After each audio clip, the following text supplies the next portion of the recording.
Hello there, you're watching Press TV News. I'm Mehrdad Yazdani with a summary of the latest international developments. One of the deadliest attacks on U.S. troops since the invasion of Afghanistan in 2001. Taliban militants have attacked a U.S. base and killed 9 American soldiers. The attack came in the northeastern Kunar province bordering Pakistan. NATO says dozens of militants were killed in the battle. Earlier in the day, another foreign soldier was killed in a bomb blast in southern Helmand province. At least 124 foreign soldiers have been killed in Afghanistan this year, with June being the deadliest month so far. Now, for more on the developments in Afghanistan, we're now joined by our correspondent there, Faiz Khurshid in Kabul. Faiz, can you give us an update on the exact number of casualties from both sides? I mean, the U.S. forces and the Taliban. Well, Mehrdad, today more than 100 Taliban fighters attacked on the U.S. forces military base in Afghan Kunar province, as a result of which 9 U.S. forces have been killed. But it's still not clear that how many insurgents have been killed or wounded in this operation, because according to the Afghan authorities here in the Afghan capital, Kabul, the attack by the Taliban on the U.S. forces based in Kunar province U.S. forces started air military operations, and the firefight continued for around 5 hours, and it got dark. Right. Afghan local authorities also reported about the civilian deaths because as soon as the U.S. forces launched the air raids, most of the Taliban fighters hid themselves in the nearest residential areas, and the U.S. forces put bombs over the houses without thinking about the lives of civilians. Faiz, is there any connection between this deadly attack on the American soldiers and the violence at the border between Pakistan and Afghanistan? I mean, Pakistan's northern tribal region, or it's been just another operation against the foreign soldiers in Afghanistan? Well, this attack on the U.S. forces base in Kunar province comes after an audio tape released by the Al-Qaeda commander al-Libi, who declared that they will increase the attack against foreign troops in Afghanistan. Al-Libi escaped along with a number of profile Taliban and Al-Qaeda commanders in July 2005 from Bagram base here in Afghanistan.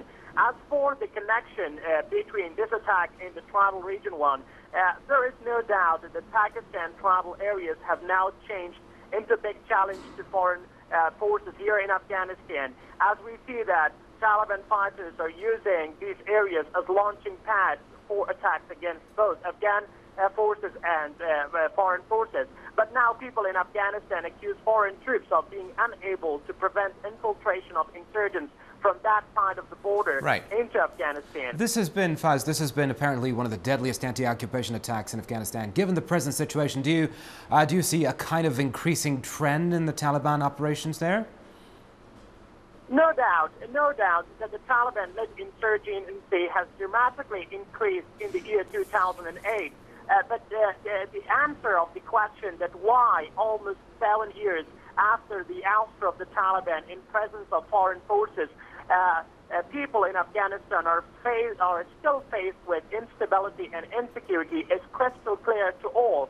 And that is due to inaccurate military strategies of foreign troops, lack of governance, ideological opposition of Afghan people to the presence of foreign troops, as well as dominating poverty across the entire nation. Right. Our correspondent, Faiz Khurshid in Kabul. Many thanks there. Moving on. Iraq has denied U.S. media reports that Washington and Baghdad have stopped negotiations over their security pact. Iraq's national security advisor says the two sides are still hoping to finalize the negotiations by the end of this month, as scheduled. Muaffaq al-Rabai's comments follow a Washington Post report that the negotiations will be left to the next U.S. administration. But al-Rabai also made it clear that Iraq still insists on a specific timeline for U.S. troops withdrawal. Public anger has flared up in Iraq against the deal. Top religious and national leaders say it will turn Iraq into a slave of the United States.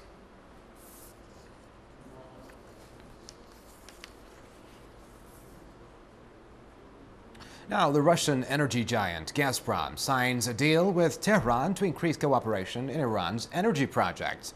Under the deal, Gazprom will participate in more oil and gas projects and will build a refinery in northern Iran.